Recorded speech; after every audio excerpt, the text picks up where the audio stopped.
one of the notions of what is called Megilat Ester, which in Hebrew said it's two oppositions. Yeah, one is the Megillah, it's the scroll.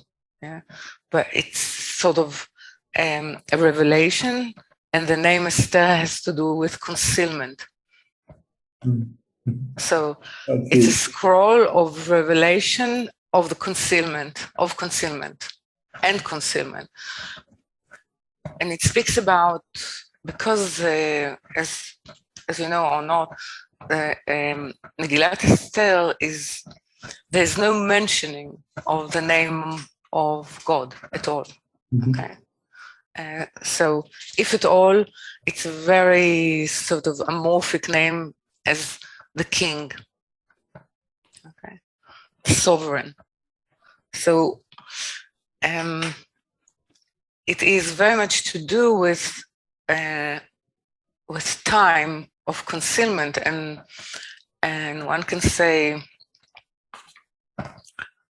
one of the I don't know if it's to call it definition, but one of the signs of our time is that we live at a time in reality that is completely in a state of concealment of providence, or of any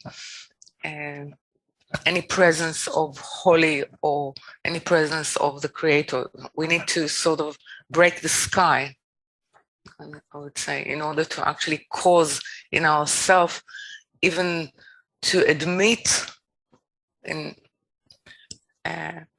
to cause any admission of that perception into ourselves. And then it has, in order for it to become a presence, there's a few conditions. First, definition of identity. If Esther does not actually reveal, she needs to reveal. She needs to reveal her identity, her origin. She needs to gather a community, the will, and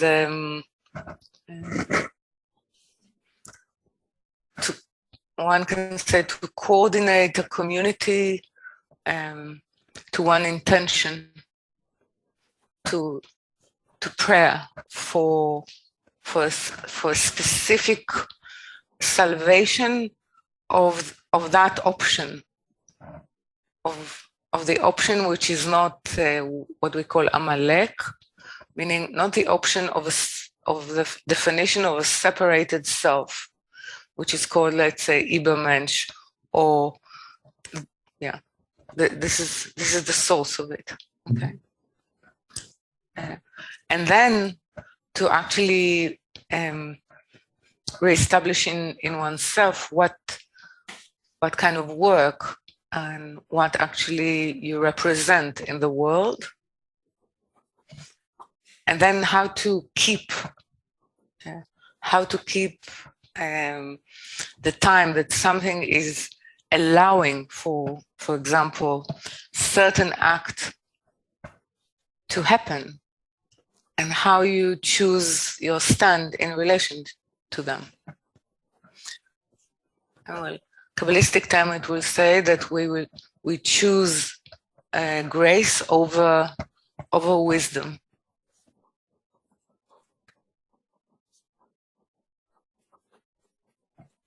And then there is the commitment, and understand that for a community, each one is a collateral for the other. And as a joint purpose or mission, we need to feed. We need to feed, to give. It's present, I mean, without expecting a return, to feed the poor. Feed the poor is usually to feed that those parts in Malchut that cannot join yet the gathering, or cannot join consciously the purpose and the recognition of providence in history, in our biography, not in terms of some power is leading me. Some power is leading me is it's an inner phrase of an insurance company. The true phrase is something is asking from me, something which I'm on a journey of opening or revealing step by step what actually it requires. Because when we speak, something is watching over me and something is leading me, it's still the language of the will to receive to oneself. And people think that it is a religious language. Someone leads us in order to see not what is being fulfilling us, but what is required of us.